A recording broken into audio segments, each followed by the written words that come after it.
Hello, I'm out here doing my walk on Monday after the Euros. It's a very interesting thing that's happened today, or actually last night, exactly after England crashed out again at penalties. The narrative came out now that all these people are racially abusing the last three kickers of England, the 19-year-old or 18-year-old Saka, which is a totally different point of view. I'll have a little bit later in the video. And then Jadon Sancho and Marcus Rashford. It's just very interesting. First of all, England started well. First 20 minutes of that game, they were the better team. They scored the second minute. I think they had a really good chance to not necessarily put England or Italy away, but they didn't do it. And as good teams normally do. I mean, I saw this a couple times in the Champions League finals that we had against Barcelona United. In the first 10, 15, 20 minutes of those games, we had several chances to score. Didn't do it. Barcelona finally got into the game, and they basically passed us off the pitch and beat us twice. In this game, we scored very quickly. Shaw, the first counter-attack in the game, we scored, or they scored. Shaw with a good finish. In about the next 10 to 15 minutes, it really looked like England might score again. But then they went back and reverted back to what they normally do. Once they have the lead, become more pragmatic. Anybody who's actually watched like Manchester United play the last 2 years, we have the same issue with our team as well. We get a lead, we hold on to it. You know, more than 50% of the time we hold on to it. We only really play well when we're behind, or recently when we don't play at home, we play well. And so they basically reverted to what they played the entire tournament. I mean, they've been very average, very pragmatic, had a good way to get to the finals. The draw opened up for them. And after the first 20 minutes, Italy was the better team. And I really thought the depth that England had would eventually give them the win. Just think that the subs came a little bit too late. I was really disappointed with Henderson. I thought he would have more impact in the game. But Italy just had just a little bit more. When it comes down to this level, the difference is so very minute. It usually comes down to either a bad mistake or maybe a referee making a mistake. The referee was a little bit off last night, but it wasn't nearly as bad as it was in the other semifinal, in my opinion. So we get two penalties. So yes, and before the end, the second extra time, England looked like they were trying to do something. And you got to give them a little bit of credit for that.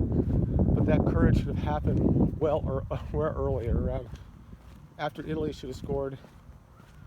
You know, obviously, you know, something like happens that does impact you. And I think that Southgate tried to do something with that, but the courage should have been there where before that. They should have been up 2 or 3-0 really in that first half. They had the players to do it. I mean, England scored from the first counterattack, and they really didn't have that. That was their only shot on goal for the rest of the game, which is craziness when you think of the type of attacking talent that England has. But when we get to the penalty shootout,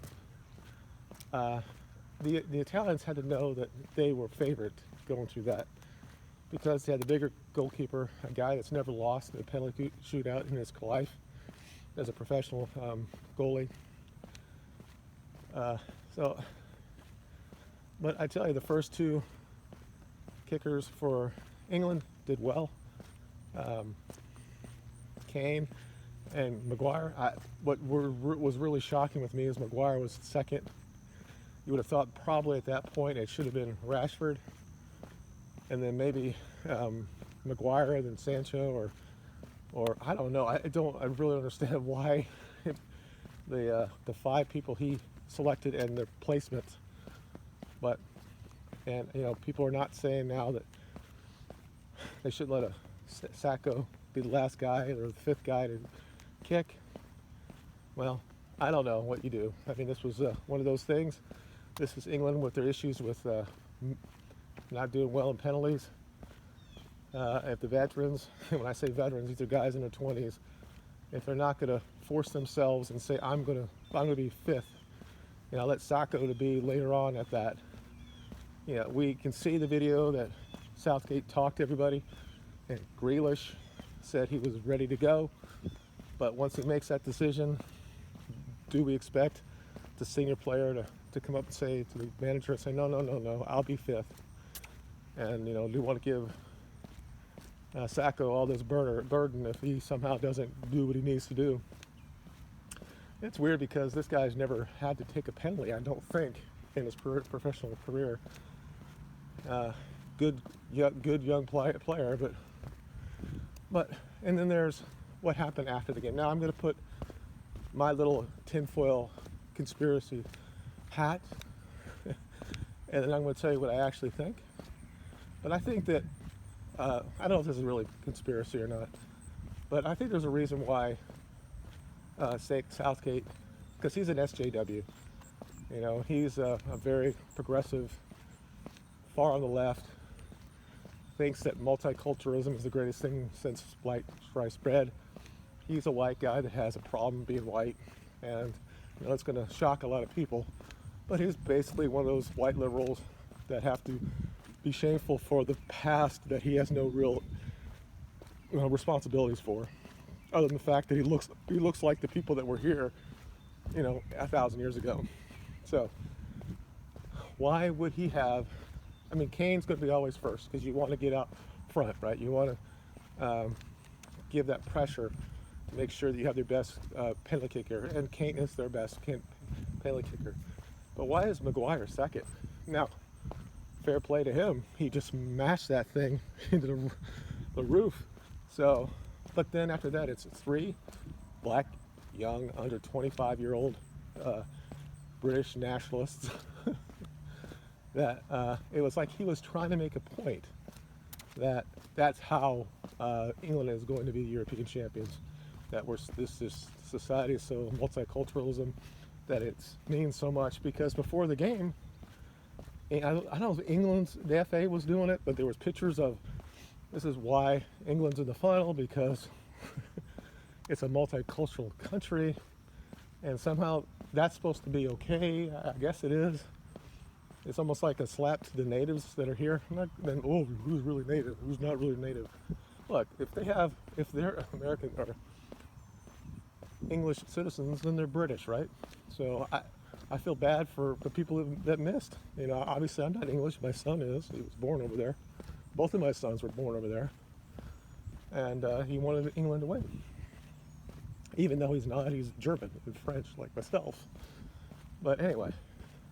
So I think he was trying to make a point there. I don't understand how you take the second guy is actually kicking the ball is an actual a defender. Now clearly I'm not in training every day. I don't know what he sees in training every day. So obviously Maguire did very well, and Maguire was probably the best defender of the entire tournament, other than for Cellini and the other guy for Italy. So, but what happened after that? It was almost like there's 2 basically agendas that was ready to go. If England would have won, and those last 2 or 3 guys that actually hit the ball happened to be not of white descent, did they say, Lee, this is what happened? I mean, it happened when the French won the World Cup. Then you got guys in this country, Trevor Noah, saying that Africa won the World Cup because they had so many guys that have their ancestry is from parts in Africa. It would have been the same type of thing today. And see, this is what the real thing is. This is why England is now no longer the failure that they are at the world level when it comes to soccer. That now that they've done this, that this shows the way forward.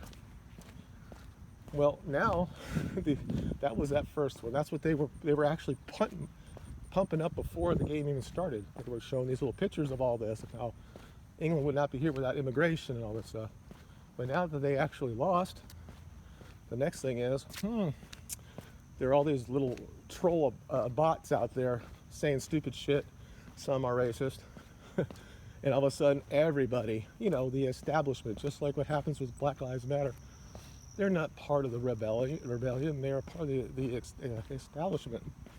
So everybody comes out, and obviously, of course, Manchester United comes out. We don't tolerate any abuse, and basically they want people to be, I guess, found out and put in jail as well.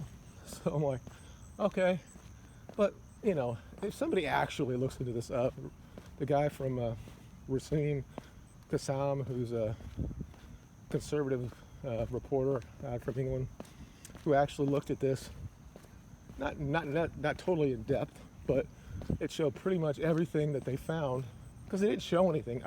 Everybody talks about this abuse. I'm like, and this is not the first time that this has come up. And I say, you need to show it to me, because I never can see it. They've never showed it to me. There might be one or two examples. And I'm like, so he did it, and they found out they were basically all from bot accounts. So, it's one of those weird things, the double standard when bot accounts are real and bot accounts are not real. So, anyway, I thought that looking at the entire tournament, I think that Italy deserved to win. I think between them and Spain, they had played the best. Spain was unlucky to go out to Italy. The difference between Spain and England, how they played Italy, Spain was trying to win at the end, and the Italians were clearly holding on to get to penalties, and they knew why. They had one of the best goalkeepers in the world for that, and unfortunately for some people, he's going to go PSG, and maybe now PSG will get over that hump and win a Champions League. Now, and I think that after that, the one that was probably the most pragmatic of the teams that had, not going to say the most luck, they were never outplayed per se, was England. And maybe that will help in the World Cup. But the thing is, they've had very good draws in the two biggest competitions they've been in the last 2 to 3 years. And they failed at both times. Both times they got an early lead, couldn't hold on to it, and ended up losing. So I'm not saying it's a mentality of British people to lose. I'm not saying that at all. But I can just tell you that even though they keep saying that this team, especially young guys, have no real relationship to England players from 30 years ago, the pressure is totally different when you're sitting in Wembley and the expectation is you're going to make those penalties. Obviously, Marcus, I've never seen him actually do so bad when it comes to penalties. I've seen him get his penalties saved, but not the way he did there. And Sancho and Sacco did the same thing. They went to the same side. They get far enough away from the keeper, and that keeper is just huge. So I don't blame them either per se. But we just got to get past all this. It's like, if you really look at the well-wishers and the people there saying we're going to be there for Sacco and Sancho, because Sancho's 21, I think. There's 99.9999999 of all of the fans, English fans, will support these guys. And I'm like, people don't remember the type of shit that Beckham went through in '98 when he got sent off for doing something stupid against Argentina. And they hanged him in effigy, and there was no racism going on here. This was just a crazy, I'm not gonna say toxic culture of football, but still these were minorities of the opinions at that time. Of course, we didn't have Twitter back then. Who knows what it would have been like for him. But everything's not racism. And if you say, I can't believe that Sacco missed a penalty, doesn't make you racist. I mean, it's always any abuse now. It's not like any type of abuse is now considered somehow in the prism of racism. If McGuire went up there and skied it over the top of the bar, there would have been all sorts of nice little words about him, because people call him slaphead all the time and all this other shit. And they would say, why the hell was he second? The issue that had in this country, in the tournament, is that England was very force-knit. You saw how average they were against Scotland, how average they were against Denmark, even though they had the talent. And they probably had two teams that could have probably been the semifinals, both of them. They just didn't have the courage after they took the lead in that game. You know, if it would have been Spain from years ago or Brazil or something like that, they wouldn't have held on to that. They had tried to end that game.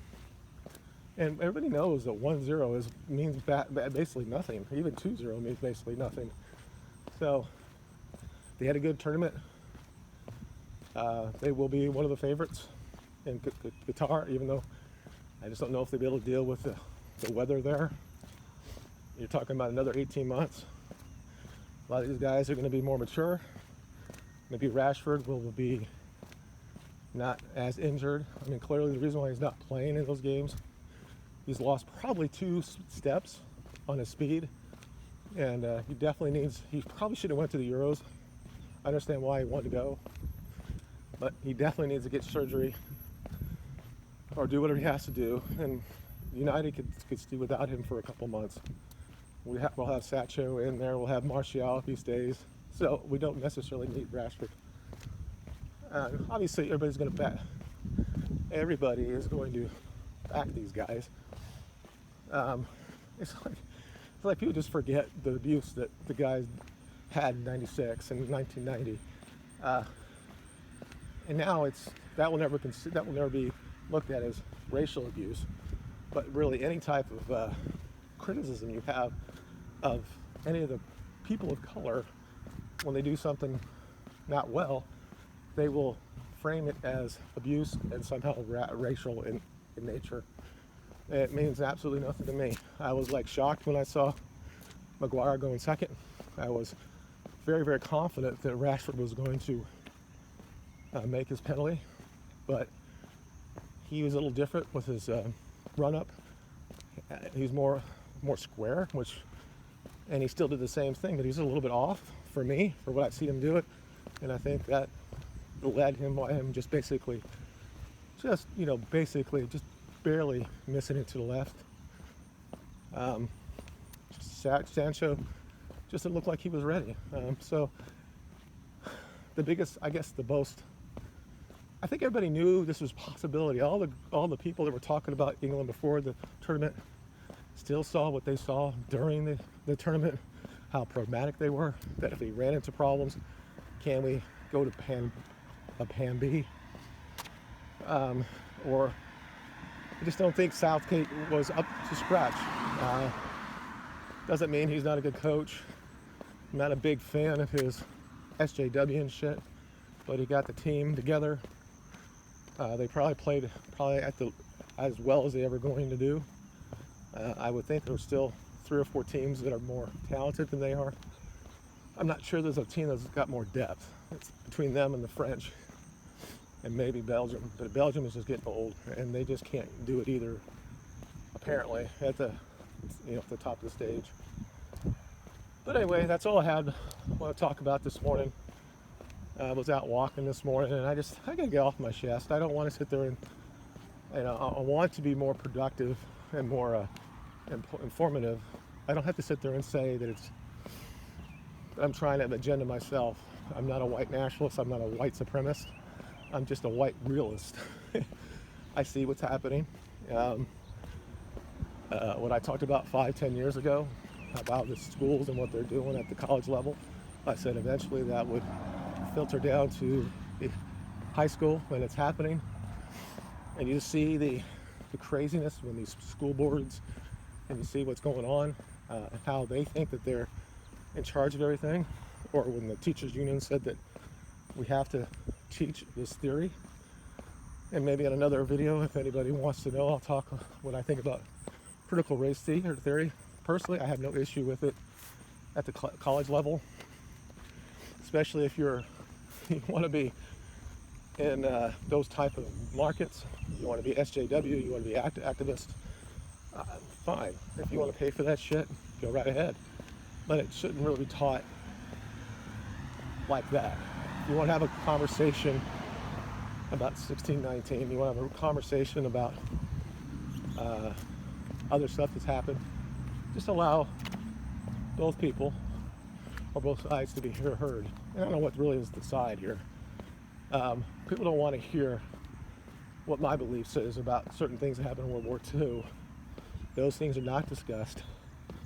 So if you want to have this conversation about critical race theory, well, let's have a real conversation about the actual feasibility, or what was accused of or said happened in those camps, and look at the numbers of people before the war and after the war, and then just really look at the first reports from the camps,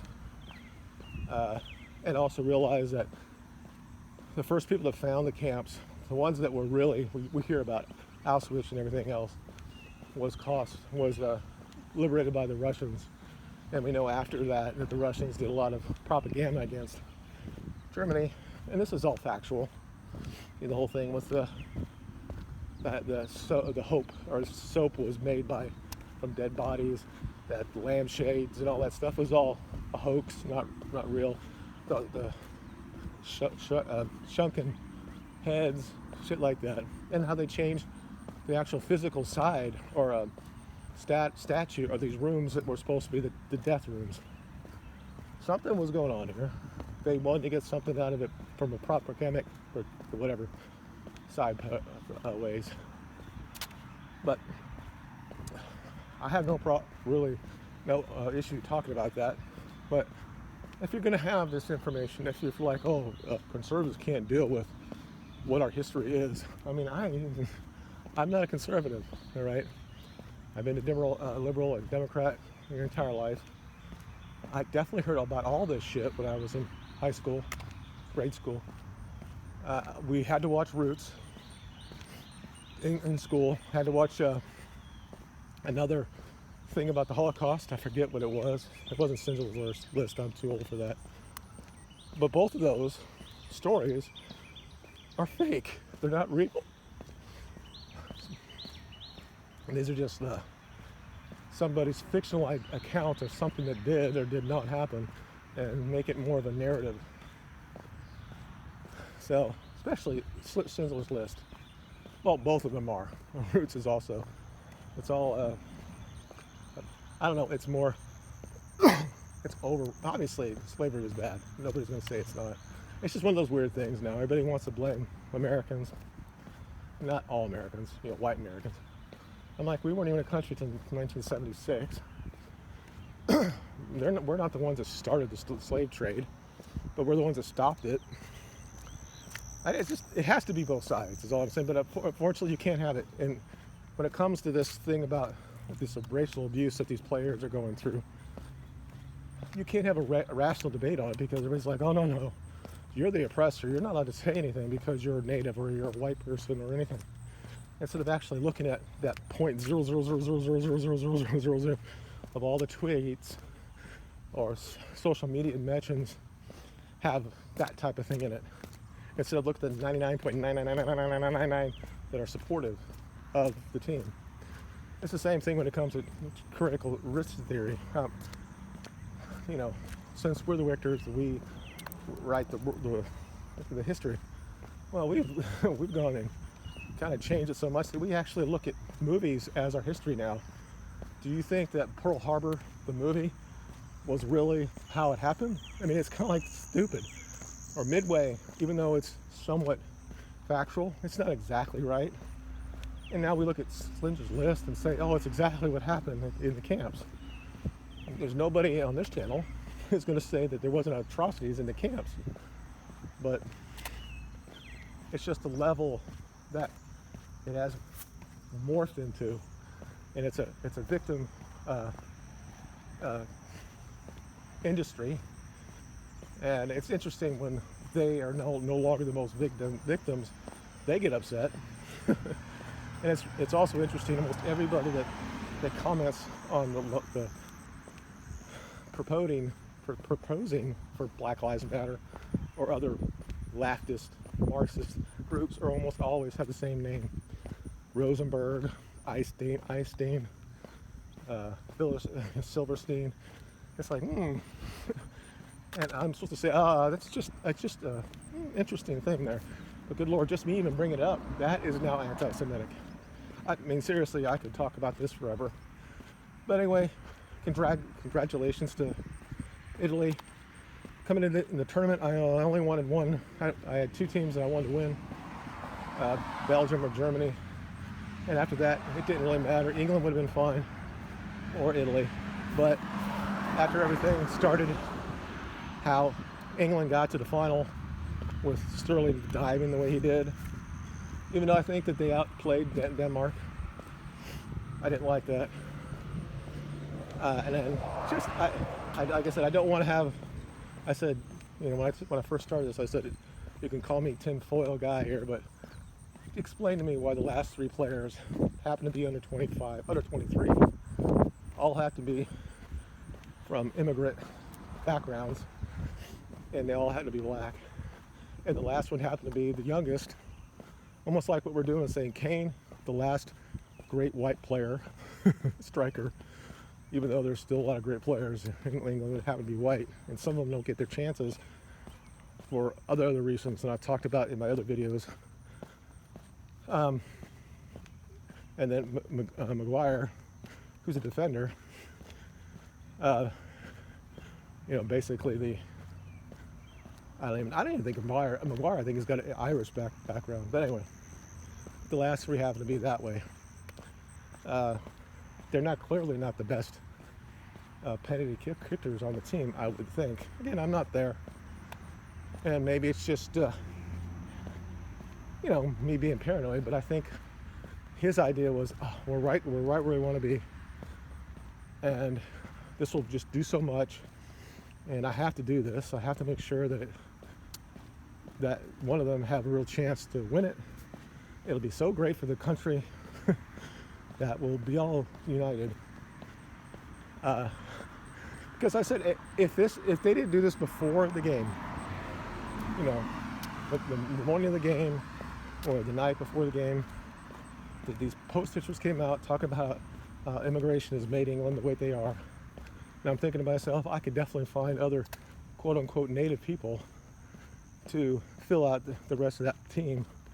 And I don't really look at Rashford as that. He's not like Sterling, whose parents were born in Jamaica or some shit. I think Rashford's second generation. I don't even know. I don't really care. He was born there. So, I mean, that's how the game is played. You're allowed to do this. If anybody in your family happens to be, have some sort of ties to the England, like a grandfather or something like that, you can play for him. So this was already set up. This is what, I mean, I'm sure they had two covers. England wins because of immigration, or England loses and there's a lot of racist abuse online, because people are going to be saying stupid shit. Real people, right? There's going to be less than 0.1 that'll do something stupid on Twitter because they're drunk or they really are racist. And the rest of it's just troll accounts. And you see this all the time online, where somebody will send a picture saying, I'm a nurse here, and COVID's doing this, and our ICU is so full. And then all of a sudden there's another username with a different name, and it's the same picture, the same numbers, the same lettering, the same words, and they continually retweet this stuff. So somebody's trying to get some sort of agenda across. But anyway, I need to stop. 30 minutes is long enough. Again, congratulations to the team that probably deserved it over the entire last year. They've been undefeated. So, and we'll see what happens at the World Cup. I expect that Italy will be in the semifinals, and probably England, and probably France. And the other question is, who else might be there? Whether it might be Portugal or a team from South America, maybe Argentina. Anyway, you guys have a good day. I'll talk to you later. Bye-bye.